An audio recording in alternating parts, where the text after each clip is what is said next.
Hello မင်္ဂလာပါအခုနေညဆက်စာဖို့ပြင်ဆင်နေတဲ့ချိန်မှာနေ့ရဲ့အမျိုးသားနဲ့ကလေးတွေကတော့အဲခန်းထဲမှာစွန့်နေကြပါတယ် Bravo, sì. ဒါကတော့အီတလီဟင်းခန့်အမွှေးချိုင်နေနဲ့ချက်ထားတဲ့ဝက်နံရိုဟင်းပါဒါကတော့နေလို့ပထမဟင်းရအနေနဲ့စားမယ်ခောက်ဆွဲပြုံနေရပဲဖြစ်ပါတယ်ဒါကတော့မနေ့ဖြန်ကြရင်နီးအတွက်ပေါ့နော်နေကင်းစောက်အချို့ချက်ထားတာပါထမင်းဖြစ်ပါတယ်ဒါကတော့နေမနက်ကကြံနဲ့ချက်သားဟင်းဖြစ်ပါတယ်အခုနေညစာပြင်နေတဲ့ညနေ6နာရီခွဲခန့်မှာအီတလီမှာမိုးတွေရွာနေပါတယ်ခောက်ဆွဲကို12မိနစ်ခန့်ပြုတ်ပြီးတော့ချက်သွားတဲ့အခါကျတော့မျိုးရဲ့အစားတောက်ရိုးရဖြစ်တဲ့ page တို့အထက်နဲ့ထည့်ပြီးတော့တေချာနေပါတယ်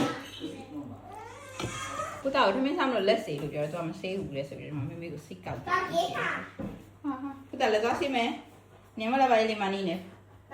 Dai. Vedi, da sarà totale mi viene, perché mo no, da ni to po no. Ma sarà coffee, tu mi sai qua lo c'è, ma non io da sare ka ja lo c'è, da na tu to sa me kai po no. တန်လည်းဒီရန်ဟိုးပြုတ်ရဲ့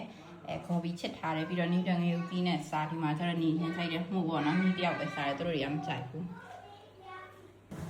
။ဆိုနေကလေးတွေရောက်လာပြီပေါ့နော်ညစာစားဖို့ဆိုတော့သူတို့ရဲ့နီးရတွေကုစီရှူပါတယ်ဒီမှာဆိုင်။ဒီကကျတော့နီးတွက်ဆိုထိုင်လို့ဆိုပြီးတော့နီးကိုထိုင်ကိုရွှေ့ပေးနေပါတယ်။လိမ့်ပါတယ်ပေါ့နော်။ Okay ထိုင်ပြီးတော့စားကြတော့မှာဖြစ်ပါတယ်။ဟာခုတမအော်ဘူးလေ။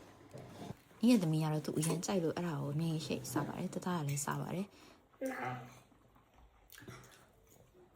ဒီကလေးတွေကိုဗီဒီယိုရိုက်နေတဲ့အချိန်မှာပဲညီရဲ့အမျိုးသားရဲ့ပကံထဲမှာတော့ကုန်ပြီးဖြစ်နေပါပြီဒါစပွဲကတခုခုယူနေဆိုရင်မမေတို့ပြောဆိုလို့တင်ပေးထားတဲ့အတိုင်းညီတို့စီကနေခွင့်ထောင်းပါတယ်ညီကတော့မြန်မာပြပြ cheese မုတ်ဖြူပြီးစားမယ်စားငယ်ဦးချင်းမှုတေချာဖြူပြီးစားပါတယ်အဆုံးထိကြည့်ပြီးလို့ကျေးဇူးတင်ပါတယ်နောက်နေ့ဘယ်လိုဒီမှာပြန်ဆောင်ကြပါမယ်နော်